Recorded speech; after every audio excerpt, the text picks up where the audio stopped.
వీక్షకులందరికీ నమస్కారం. అమరావతి రాజధానికి సంబంధించి మంత్రి నారాయణ మరో బిగ్ అప్డేట్ రిలీజ్ చేశారు.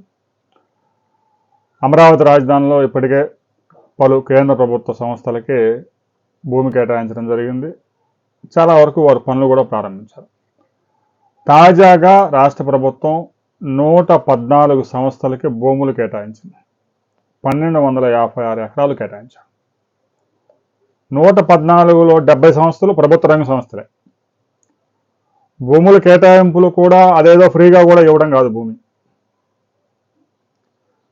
రాష్ట్ర ప్రభుత్వానికి కూడా దాదాపు 6,000 కోట్ల రూపాయల ఆదాయం సిఆర్డీఏకి రాబోతా ఉంది.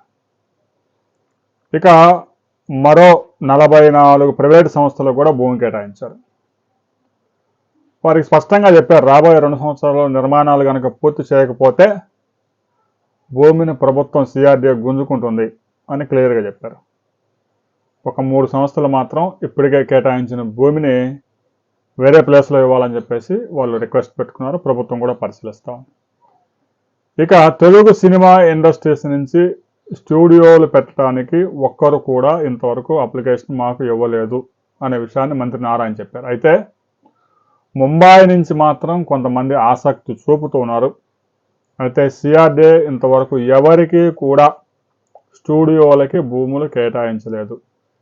ఎవరైతే రిక్వెస్ట్ పెట్టారో సిఆర్డీఏకి వారి యొక్క ఆర్థిక పరిస్థితి, ఫైనాన్షియల్ స్టేటస్ మొత్తం తెలుసుకొని బ్యాలెన్స్ షీట్లన్నీ చూసి ఆ సంస్థ ఆరోగ్యకరమైన ఆర్థిక పరిస్థితి ఉంటేనే భూములు కేటాయించడం జరుగుతుంది.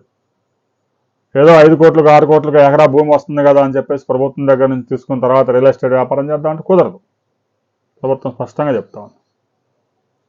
స్టూడియోలు పెట్టడానికి 100 ఎకరాలు కూడా ఇవ్వడానికి ప్రభుత్వం సిద్ధంగా లేదు. చిన్న చిన్న 4 ఎకరాలు 5 ఎకరాల్లో కూడా అద్భుతమైన స్టూడియోలు హైదరాబాద్లో పనిచేస్తూ ఉన్నాయి. ఒక రకంగా చెప్పాలంటే స్టూడియోలో కూడా కాలం చెల్లిపోయింది. షూటింగ్ ఎక్కడెక్కడ అవుట్డోర్లో షూటింగ్లో చేసుకుంటా ఉన్నారు. ఇక అతిపెద్ద ప్రపంచంలోనే అతిపెద్ద రామోజీ ఫిలిం సిటీ ఉంది. లొకేషన్ కథ ఎక్కడైతే డిమాండ్ చేస్తుందో ఆ లొకేషన్కి వెళ్ళిపోతా ఉన్నారు. దాంతో స్టూడియోల్లో కేవలం డబ్బింగు, ఎడిటింగు ఇలాంటి కార్యక్రమాలు మాత్రమే పరిమితం అయిపోతుంది. హైదరాబాద్లో, చెన్నైలో చాలా స్టూడియోల్లో పని లేక ఏగలు వెళ్తా ఉన్నారు. అలాంటిది అమరావతి రాజధానిలో స్టూడియోలు పెట్టడానికి తెలుగు ఇండస్ట్రీ వాళ్ళు ఎవరు ముందుకు రావడం లేదు. ముంబై నుంచి మాత్రం ఒక 2 నిర్మాతలు ముందుకు వచ్చారు. అయితే వారికి భూమి కేటాయిస్తుందా లేదా అనేది త్వరలో తేలిపోతా ఉంది. ఇక అమరావతి రాజధానికి సంబంధించి చురుగ్గా పనులు జరుగుతూ ఉన్నాయి. ఇటీవల ప్రధాని బంగారం కొనొద్దు, పెట్రోల్ డీజిల్ పొదుపు చేయండి, అతి భారీ నిర్మాణాలను కొన్ని రోజులు వాయిదా వేసుకోండి అని పిలుపునిచ్చారు. అయితే అమరావతి రాజధాని విషయంలో మాత్రం ఈ యొక్క ప్రధాని పిలుపు మేము ఎగ్జామ్షన్ అడిగాము. అమరావతి రాజధానిలో పెద్ద పెద్ద నిర్మాణాలన్నీ ప్రారంభం అయిపోయాయి, వాటిని ఆపడం సాధ్యం కాదు.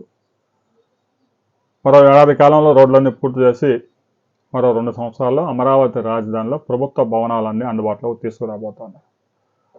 రాబోయే కొద్ది రోజుల్లోనే, వారం 10 రోజుల్లోనే క్వార్టర్స్ అన్ని గృహప్రవేశాలు చేయబోతూ ఉన్నారు. రోడ్ల నిర్మాణం కూడా 80% పైగా పూర్తయిపోయింది. ఇక తారు వేసే కార్యక్రమం కూడా వేగంగా జరుగుతూ ఉంది. ఇక అమరావతి రాజధానికి లింక్ రోడ్లు గుంటూరు నుంచి కానీ, అమరావతి వైపు నుంచి కానీ, విజయవాడ నుంచి కానీ, N13 కానీ పనులు వేగంగా జరుగుతూ ఉన్నాయి. కనెక్టివిటీని మరింత పెంచేందుకు ఫోకస్ పెట్టారు. ఇక కొండవీటి వాగు మీద స్టీల్ బ్రిడ్జ్ నిర్మాణాలు కూడా పూర్తయ్యాయి. ఓల్డ్ ముంబై రోడ్డుకు కూడా కనెక్టివిటీ రాబోతా ఉంది. అమరావతి రాజధానిలో ఒక సంస్థ అతి భారీ పెట్టుబడులు పెట్టడానికి ప్రభుత్వంతో సంప్రదింపులు జరుపుతూ ఉంది. రాబోయే కొద్ది రోజుల్లోనే MOU చేసుకోబోతా ఉన్నారు.